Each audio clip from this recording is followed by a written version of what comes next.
Se você quiser saber várias dicas de nutrição durante a gestação, amamentação e pós-parto, continue assistindo esse vídeo até o final.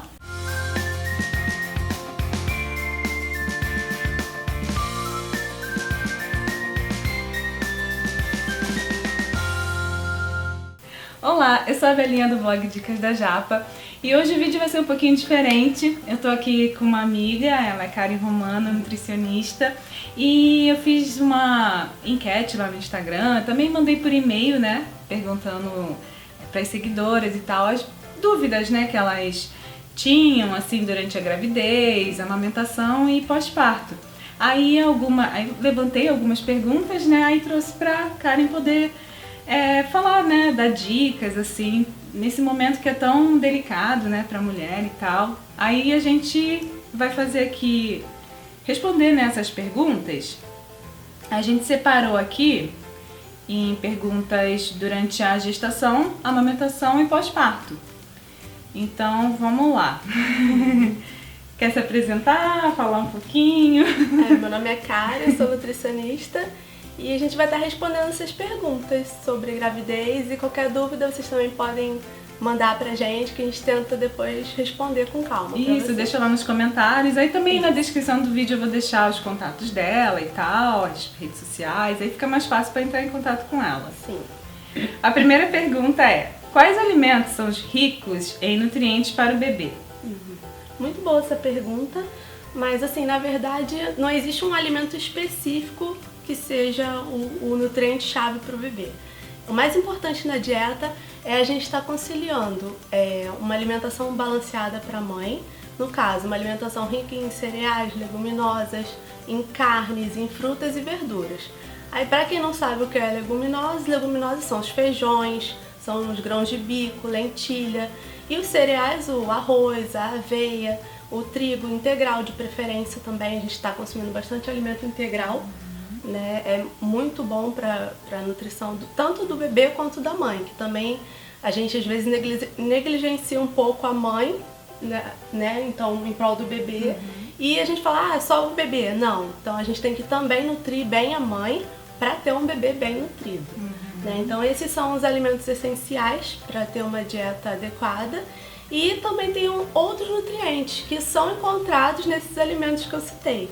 Né, nas frutas, nas verduras, principalmente a vitamina A também é muito importante, o zinco, o ferro, as gorduras boas também são essenciais, que são encontradas também nos peixes, nos óleos vegetais, no azeite, nas castanhas também, nas amêndoas. E óleos de linhaça também são muito importantes. E são também uns alimentos mais baratos, né? A linhaça também é um alimento que é rico em ômegas e que é bem mais acessível para a maioria da população. Que também não adianta a gente recomendar um alimento muito caro, né? Então, assim, tem o salmão também, que é excelente, mas a linhaça, que também é um alimento que é rica em ômegas e é um preço acessível também para a maioria das pessoas. Então, é um alimento interessante para a gente estar incluindo na dieta da gestante. E também não precisa ser uma quantidade muito grande, né? Uma colher de sopa, mais ou menos, no máximo durante o dia, tá excelente. Ou menos, né? Uma colher de sobremesa também já tá ótimo. Tá. Vamos para a próxima. Qual a importância do ácido fólico na gestação? Acho que isso aí é bem importante, né? Porque tem gente que tem muita dúvida sobre o ácido fólico. Sim. O ácido fólico, ele é um dos nutrientes essenciais para a nutrição do bebê, principalmente porque ele forma a coluna da criança, né? O tubo neural, que a gente chama. E quando você não oferece, né, na quantidade adequada, a criança pode nascer com defeito nesse tubo neural, né? Ela vai ficar com um defeito na parte final da coluna e isso pode trazer problemas, né, no nervo da criança, na coluna toda. Então, já é recomendado mesmo que você suplemente a mãe até a 20ª semana da gestação. Ela tem que tomar o ácido fólico. Então, isso o ginecologista geralmente já passa, né? Então, assim, a gente só orienta a grávida quando ela não tá tomando nada, mas geralmente o ginecologista já sabe e já suplementa. Assim como o ferro também, né? Ele já pede os exames iniciais, se tiver alguma deficiência ele já suplementa. Ou então ele já orienta a estar consumindo alimentos mais ricos em ferros, para estar evitando, né, de ter que ficar suplementando em doses altíssimas. Mas você comendo já um pouquinho de fígado durante a semana, uma vez por semana, carne vermelha, já ajuda muito a evitar também a anemia. Que é fisiológica no período da gravidez, sim, né? Para a mãe conseguir também nutrir o bebê. Mas a gente tenta também pela alimentação primeiro melhorar e o que a gente não consegue a gente suplementa. Então tá, a próxima pergunta é assim: como deve ser a dieta da mulher com diabetes gestacional e como evitar que isso ocorra? Muito boa essa pergunta, porque é comum acontecer também, mesmo quando a mãe está saudável, acontecer a diabetes gestacional. Por quê? O período da gravidez é um período de grandes modificações no corpo e com isso a gente tem algumas alterações hormonais. Aí com isso o estrogênio e a progesterona podem também induzir o aumento, né, da produção de células beta-pancreáticas, que no caso elas vão produzir mais insulina na tentativa de captar mais glicose para poder suprir as necessidades energéticas da mãe e do bebê. Que já é complicado para a mãe, né? Ela dar conta de tudo e ainda ter o bebezinho. Então tem que trabalhar mais o corpo para poder garantir isso. E o que sim, a gente aconselha que a pessoa com diabetes gestacional tenha uma alimentação balanceada, foi o que eu já citei anteriormente, comer bastante cereais integrais, leguminosas, carnes, frutas e hortaliças sempre bem higienizados também. Né? Isso é evitar importante. Assim, açúcar refinado, isso, evitar tudo que é industrializado também. Que vai fazer o açúcar evitar subir. Comer doces também em períodos isolados do dia, por exemplo, no lanchinho da manhã comer uma torta, né, de limão.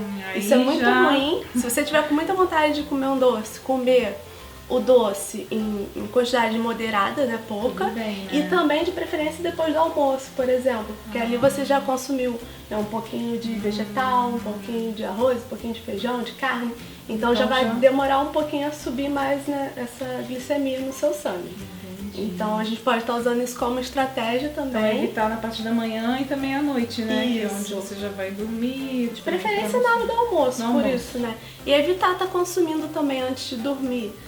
Pizza, hambúrguer, essas né? coisas muito calóricas. Isso, né? Refrigerantes também, porque são ricos em açúcar. Tudo que for muito industrializado também é legal, diminuir o consumo. E o essencial mesmo é você estar vigiando sempre a sua glicemia, né? Se você tiver o aparelhinho em casa, medir. E se não tiver, né, o obstetra também vai te pedir exame, se você fizer acompanhamento nutricional. Acho que foi na metade da gestação ele pediu aquela curva glicêmica, né, que a gente tem que ficar lá, toma um líquidozinho, que parece que é açúcar, né, não sei o que eles colocam lá, muito doce, aí você tem que ficar lá. Eu fiquei, acho que durante 2 horas, ele primeiro colheu a primeira dose sem eu ingeri esse líquido, aí depois ela me deu para ingerir, eu tive que esperar 1 hora, depois aí ela veio, colheu, e depois de mais 1 hora colheu novamente. Sim. Entendeu? Aí acho que vai medindo, né? Aí vai medindo.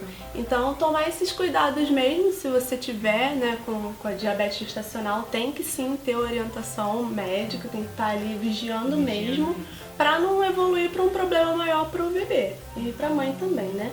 Então é interessante a gente estar controlando a glicemia, né, em toda a gestação, para que não corra nenhum problema futuro na gravidez. É interessante também estar investigando a vitamina D da mãe, para poder ver se está regular, porque quando ela está muito baixa também pode contribuir para a diabetes gestacional. Então é bem interessante a gente estar avaliando a vitamina D. E também outro fator que pode também aumentar a diabetes gestacional, né, contribuir para a diabetes gestacional, é você estar ingerindo uma quantidade abaixo de proteína da recomendada e também estar consumindo mais carboidrato do que a proteína, está desproporcional. Então isso também pode causar uma alteração na glicemia e precisa ser investigado pelo médico e pelo nutricionista também para adequar da melhor forma a dieta para a mamãe. E é importante também a mulher investigar, tentar programar a sua gestação. Isso é muito interessante, porque muita gente não programa a gestação. Verdade. E a gente pode estar evitando a diabetes gestacional nesse período. Por quê? Às vezes a alimentação da mãe não é uma alimentação regrada, às vezes a mãe come bastante fast food, come muita pizza, come muito hambúrguer industrializado, alimentos muito salgados, e isso pode contribuir também para um aumento na glicemia. Então, às vezes a mãe já tá pré-diabética ou tá com a glicemia bem alta antes de engravidar e não sabe, né? Então, assim, ainda mais se ela come muita dessas comidas à noite também, né? Então, isso pode estar elevando a glicemia dela. E é interessante a gente tá equilibrando isso para gerar um bebê 100% saudável. A próxima pergunta é assim: a mulher grávida pode ter prisão de ventre? Sim. Essa pergunta é clássica, porque pode sim, porque o que acontece? Como é um período que demanda maior energia, maior gasto calórico da mãe, pode também ocorrer a prisão de ventre, né? Porque o bebezinho está sugando todos os nutrientes da mamãe. Então, a gente recomenda que a ingestão de fibra seja adequada, né? Que a pessoa possa comer bastante alimentos integrais, que ela possa consumir bastante frutas, bastante verduras e frutas de preferência com casca, verduras também com casca para poder estar auxiliando, né, no trânsito intestinal, e beber muita água. E beber água é assim, algo essencial desde da gravidez até o período da amamentação, beber bastante água. A próxima pergunta é: gestante pode comer frutos do mar, crus, cozidos, sem medo? Então, cozidos sim, crus eu não recomendo porque infelizmente a gente não sabe a procedência do alimento e se for feito em casa, a gente também recomenda que, por mais que seja feito em casa, também seja cozido. Porque a gente pode ter bactérias ali, pode ter parasitos também que contaminam essa carne e vai, com certeza, se não for bem cozido esse alimento, pode passar para a mãe, pode ter alguma complicação. A gente tem a Listeria monocytogenes, que é uma bactéria também que ela, para grávida, é muito perigosa, né? Ela pode causar aborto espontâneo, pode causar parto prematuro. Então, assim, a gente pede para evitar qualquer tipo de alimento cru exatamente por isso, para poder estar garantindo a segurança da mãe, né? E não prejudicar a gravidez dela. A próxima pergunta é bem interessante. Gestante pode comer bombom de gengibre? Né? Assim, é interessante, porque bombom de gengibre, a gente pensa assim, pô, gengibre é saudável, mas aí no caso, no formato bombom, como é que seria, assim? Se for um bombom por dia, acredito que não dê perigo nenhum. Então a pessoa tem que avaliar, porque às vezes um alimento também que faz bem pra você pode não fazer bem pra mim. Independente da gravidez ou não, né? Acho que algumas pessoas têm maior tolerância ao alimento, outras não. Mas na gravidez, eu até dei uma pesquisada para ver se tinha alguma coisa falando do gengibre. Para algumas grávidas ele é até benéfico. Muitas usam também para evitar enjoo. Isso, como chá, né? Isso, mas também bem pouquinho. E às vezes até colocam umas lasquinhas de gengibre na salada, na comida, né? Também para estar evitando. E o chocolate também, tomar cuidado pela cafeína também, né? Presente, que não pode ser ingerido em grande quantidade também. Então, se for um chocolate, não tem problema nenhum. Né? Aí uma caixa já tem problema. Então, assim, tudo bom senso, né? Exatamente. Lógico que você não vai devorar uma caixa de bombom de gengibre, mas umzinho, assim. Sim, não tem problema. Né? De sobremesa, não tem problema nenhum. Mas também um bombonzinho, um tamanho pequeno, moderado, né? Não pode ser aquele bombonzão gigante. Mas assim, eu acho que não tem problema nenhum, segundo as pesquisas que eu fiz mesmo, né? E é bom senso, ter bom senso na hora de comer. A próxima pergunta é: como a alimentação da mãe influencia o paladar do bebê futuramente? Essa pergunta é muito legal também, porque assim, algumas fontes dizem que o que a mãe consome passa para o líquido amniótico e com isso a criança cria uma memória, né, do alimento. Legal. Eu não sei, não consegui achar muita pesquisa em relação a isso, né?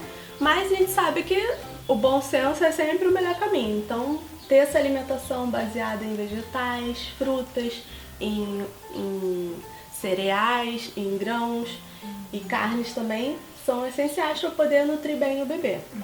Porque, além disso, a gente pode, se a gente está consumindo muito industrializado, o bebê vai se alimentar disso.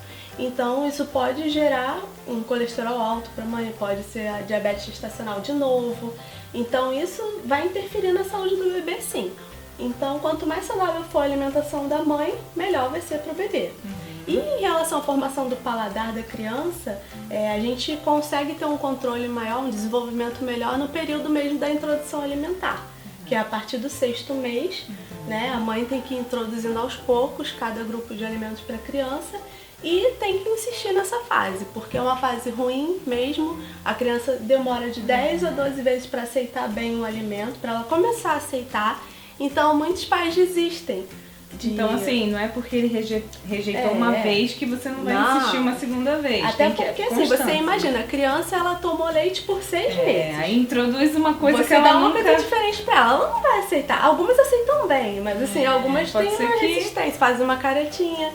Então, assim, é normal. Não desistir nessa primeira, na segunda, tem que ficar ali. É trabalhoso, suja tudo, mas assim, tem que fazer pro benefício da criança, né? E assim, a gente sabe que é trabalhoso, mas tem que ser assim.